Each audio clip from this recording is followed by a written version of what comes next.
Hello, everybody. Good morning. It's Friday morning, and hello, inner critic. I bring an offering to you, and I have to say I apologize for being late. It's 6:32, so we are a few minutes late. And there is a reason for that, and I think it's good to be able to share that.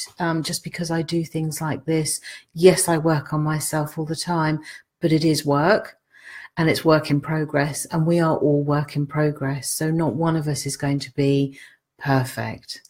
So the reason for my lateness is it's taken me a number of days to think about this broadcast and this Cameo coaching set, because I have to go there first sometimes to really embrace what my message is, and the suggestions that I'm giving you for the self-coaching tools and things actually work and do give you a result, and will hopefully help you aspire and break through and give you that freedom that we're always searching for on here.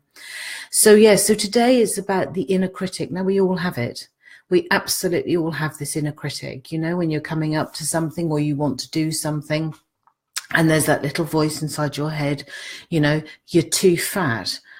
What makes you think you can do that? Look at the last time you did that, you fell flat on your face. What about, if you're in business and you're going to go and do a party, or you're going to launch a training session and no one comes? Well, they didn't come last time, so why are they going to come this time? Why would I bother at all? Nobody notices. Why would I bother putting some makeup on, doing my hair, or tidying the house, or whatever it is? And some of them are so menial, but we always have that little, nobody ever notices if I even turn up for work. Yes, they do. They do. This is your inner critic going on. So before we go any further, it's about writing those things down. What do you constantly say to yourself when you're feeling fed up, low, anxious, starting to get into that panic mode and on that tram lines? And I call them tram lines because you get stuck on them and you just motor along to your destination with no opportunity to get off when you're in that sort of frame of mind. But quite often we are using that inner voice, we are using that inner critic to propel us along those roads. So just think about it for a few minutes, and just think about those things that you often say to yourself. Oh, I would love to do it. I wish I could, but. And they will be those inner critics. So spend a few minutes thinking about that, and then try and hone in on whose voice it is. And when I say whose voice it is, it might not be as recognizable as you think, but there will be someone in your past. It might be an unpleasant boss. It might have been one of those popular ones at school.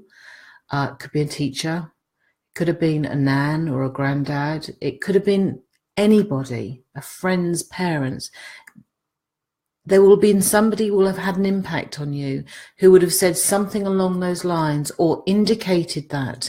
And I'll tell you now, one of the things that comes back to me often is when I was on a family walk, and I wasn't very old at all, probably about 5 or 6, and we used to go rambling in those days with the families, and there were several families going together, and the father of this other family, who I really did look up to, and I used to think was great fun, and I can remember him being this big person in my life and in the family's life, picked me up to put me over a start, one of those stiles in the country, and he went, "Oof, gosh, aren't you heavy?"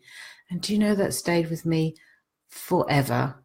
And my fear of, whenever I've done anything with sort of self-coaching or development, where people sort of, you let yourself drop back and people pick you up. And I see people at concerts where, they're pushing people across on their heads, and it always makes me smile. But that comes back to me every time. Don't let anyone pick you up. And even when I had my heart attack about 5 or 6 years ago, my fear was for the paramedics lifting me up and walking and taking me out to the ambulance, and I walked. So these things are really real. So don't ever dismiss them without any acknowledgement. These are really real things, but these things are things that that will hold you back. Do you remember the film You, Me and Irene? Well, that came to mind, and I know it's all about schizophrenia, but You, Me and Irene, and then I came up with, I've heard it several times now, teamwork makes the dream work. You are your team. You, at the end of the day, it is you that will get you through life. It is not anybody else's responsibility. It's yours. So this is why I thought it was really important, especially at this time of year, to really bring this out and be very conscious of it for you.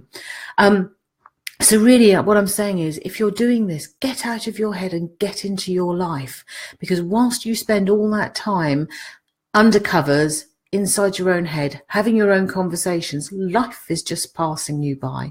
Opportunities are just passing you by.